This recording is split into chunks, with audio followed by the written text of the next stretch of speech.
check. Apparently you can make pancakes in an air fryer. Let's see if this actually works. Okay, first we gotta make the mix, so let's do that.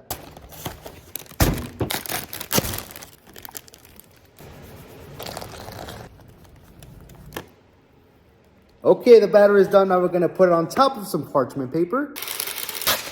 Into the air fryer tray. And for the batter. Okay, into the air fryer it goes. And now we wait. Okay.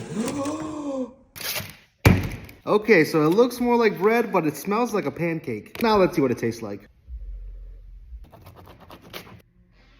He fucking that shit up. It actually tastes like a pancake. That's so cool.